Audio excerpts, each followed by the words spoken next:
नमस्कार, स्वागत है आप सभी का। मैं हूं कृतिका और देश का सबसे भरोसेमंद चैनल डीडी न्यूज पर लेकर हाजिर हूं आपका अपना पसंदीदा शो खबरों का सरपंच न्यूज पंच। और इस कार्यक्रम के जरिए हम आप तक हर रोज वो तमाम खबरें पहुंचाते हैं जिन पर रहती है हम सभी की नजर। और आज न्यूज पंच के जरिए जिन प्रमुख खबरों की करेंगे हम विस्तार से बात, जानेंगे लेटेस्ट अपडेट अपने संवाददाताओं से।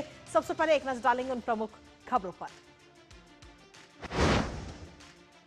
तो आज न्यूज पंच के जरिए बात होगी दिल्ली की, जहां आपको बता दें कि एक बार फिर से यू स्पेशल बसें जो हैं वो दिल्ली में लौट आई हैं। यू स्पेशल मतलब यूनिवर्सिटी स्पेशल ये बसें, और ये बसें जब लौट आई हैं तो इनमें खाली ये बसें नहीं लौटी बल्कि कई सारी आधुनिक सुविधाओं को लेकर ये बसें वापस लौटी हैं। आखिर क्या कुछ है इन बसों में सुविधाएं बताएंगे आपको। इसके साथ ही जो दूसरी प्रमुख खबर वो बिहार से।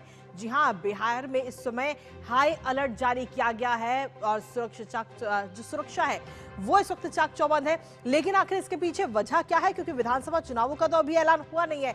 आखिर क्या प्रमुख वजह है इस हाई अलर्ट की, बताएंगे इस खबर के बारे में भी आपको। इसके साथ ही जो तीसरी और अंतिम खबर होगी हमारी वो होगी असम से जुड़ी। जी हां, जहां पर असम सरकार की तरफ से एक एसओपी जारी किया गया है और इसके जरिए अगर किसी भी हिंदू ने अगर मुस्लिम को घर बेचा तो उसको पूरे प्रोसीजर का सामना करना पड़ेगा।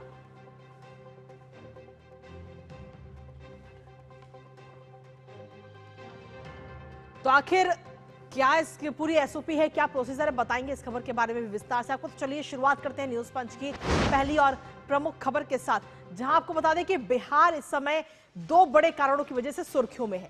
एक तरफ विधानसभा चुनाव की तैयारियां जोरों पर है, तो वहीं दूसरी ओर सुरक्षा एजेंसियों की चिंता बढ़ा देने वाली खबर इस वक्त सामने आ चुकी है। पाकिस्तान के आतंकवादी संगठन जैश ए मोहम्मद के 3 आतंकी नेपाल बॉर्डर पार करके बिहार में घुस चुके हैं। हालांकि इनके नाम और तस्वीरें भी जारी की जा चुकी है, जो इस वक्त आप टीवी स्क्रीन पर भी देख रहे हैं। और इनके नाम है हसनैन अली, जो कि रावलपिंडी का रहने वाला है, आदिल हुसैन जो कि उमरकोट का रहने वाला है, और मोहम्मद उस्मान जो पाकिस्तान के बहावलपुर का रहने वाला है। अब ये तीनों ही पाकिस्तानी नागरिक बिहार चुनाव से पहले कहीं ना कहीं बड़ा खेल करने के इरादे से इस वक्त बिहार में घुसे हैं, या फिर क्या इनका प्लान कुछ और है। ये तमाम सवाल इस वक्त हर किसी के जहन में है और बहुत जल्द इनके जवाब भी मिल जाएंगे। इनको पकड़ने के बाद ये साफ हो जाएगा कि इनके बिहार आने की वजह क्या है, क्यों उन्होंने इस तरीके से एंट्री की। हालांकि इस खबर के सामने आते ही पूरे बिहार राज्य में हाई अलर्ट भी घोषित कर दिया गया है। करेंगे चर्चा अपने संवाददाता से, लेकिन उससे पहले आपको दिखाते हैं बिहार में आतंकी हमले की साजिश। तो जी हां, बिहार में आतंकियों को लेकर इस वक्त अलर्ट जारी किया गया है, जहां नेपाल के रास्ते 3 जैश के आतंकी इस वक्त घुस चुके हैं। बिहार पुलिस ने ये बड़ा अलर्ट इस वक्त जारी किया है। बताया जा रहा है कि ये तीनों आतंकियों के नाम भी जारी कर दिए गए हैं, तस्वीर भी जारी कर दी गई है। जैश ए मोहम्मद के ये 3 आतंकी जो कि नेपाल के रास्ते बिहार में इस समय घुस चुके हैं। और बिहार की अगर हम बात करें तो इस समय बिहार में विधानसभा चुनावों को लेकर तमाम तैयारियां जोरों शोरों से की जा रही है। पुलिस ने आतंकियों के नाम और तस्वीरें जारी की जा चुकी है। तो अगर आप भी बिहार में रहते हैं और आपको अपने आसपास कहीं भी इन तीनों में से कोई भी शख्स नजर आता है तो आप तुरंत इसके बारे में पुलिस को जानकारी दें। इसके साथ ही आतंकियों के पासपोर्ट से जुड़ी हुई जानकारी भी पुलिस की तरफ से साझा की गई है। और साथ ही आपको बता दें कि इस समय अब बिहार में आतंकी हमले की साजिश तो कहीं ना कहीं नजर आ रही है। और हमारे साथ हमारे सहयोगी मधुरेश इस वक्त जुड़ गए हैं, सीधा उनका रुख करते हैं ताजा अपडेट के लिए। मधुरेश, क्या कुछ ताजा अपडेट है आपके पास में इस समय? ये अलर्ट इस वक्त जारी किया गया है बिहार के अंदर।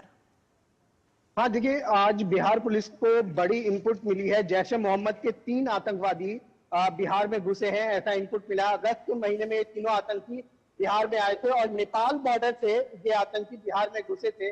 बड़ी बात यह है कि बिहार और नेपाल का जो बॉर्डर है वो, नेपाल चूंकि मैत्री देश है इसलिए वहां पर बॉर्डर पे कोई फेंसिंग नहीं है और वहां इजिली कहीं आप आना जाना कर सकते हैं। हालांकि एसएसपी के जो जवान हैं वो अलग अलग जगह पे चेक पोस्ट उनका लगा हुआ है। इसके बाद जो सेकंड लेयर में है वो बिहार पुलिस के जवान रहते हैं और इसके बाद ही इंटेलिजेंस जो है वहां पर इंटेलिजेंस के जो टीम है वो एक्टिव रहती है। तो बड़ी बात ये है कि उनके एक्टिवनेस के कारण ही ये पता चल पाया है कि 3 जो आतंकी हैं वो बिहार में घुसे हैं।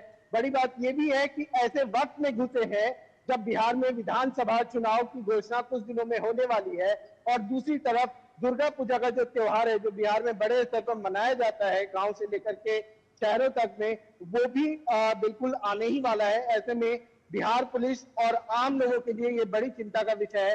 हालांकि ये स्केच जारी हो जाने के बाद समझा जा रहा है कि आम लोगों की भी मदद मिलेगी, लोग इन आतंकियों की पहचान में मदद कर पाएंगे। इसके साथ ही किस तरीके से सुरक्षा का ध्यान रखा जा रहा है? हाई अलर्ट किस तरीके से है? क्या गाड़ियों की चेकिंग वहां पर हो रही है या किस तरीके से निगरानी इस समय बढ़ाई गई है बिहार के अंदर? क्योंकि एक तरफ हम देखें तो बिहार के अंदर इस वक्त विपक्षी दल जो है वो रैली निकालते हुए भी नजर आ रहे हैं। हाँ देखिए, ये जब सूचना मिली कि 3 आतंकी नेपाल के रास्ते बिहार में आ गए हैं, तो आज सीतामढ़ी जो कि सीमांचल जिला है वहां पर राहुल गांधी की जो रैली है, जो रोड शो करने वाले थे, जी। उसको कम कर दिया गया। या और इसके बाद भी जो एहतियात के तौर पे जो जरूरी कार्रवाई है वो बिहार पुलिस के द्वारा की जा रही है। सीमांचल जिले जो है, जो आपका दरभंगा है, पूर्णिया है, सीतामढ़ी है, किशनगंज है, इसके अलावा सहरसा है, इन सारे जिलों में चौकसी बढ़ा दी गई है। सघन अभियान, चेकिंग अभियान चलाया जा रहा है, गाड़ियों की चेकिंग की जा रही है। इसके साथ ही जो इंटेलिजेंस है, जी। जो टीम है, उसको एक्टिव कर दिया गया है और बिना किसी लापरवाही के, जीरो एरर के साथ में इनपुट को इंटरप्रिटेट किया जा रहा है और जल्द से जल्द ये जो आतंकी है उनकी गिरफ्तारी और निशानदेही की तैयारी की जा रही है। चलिए, बहुत बहुत शुक्रिया मधुरेश, तमाम जानकारी और अपडेट्स हमारे साथ साझा करने के लिए। इस खबर से जुड़े और लगातार अपनी नजर आप बनाए रखिएगा। और इसी के साथ चलिए अब न्यूज पंच में रुक कर लेते हैं हमारी अब अगली महत्वपूर्ण खबर का। जी हां, जहां आपको बता दें कि दिल्ली यूनिवर्सिटी के छात्रों के लिए एक खुशखबरी सामने आ चुकी है।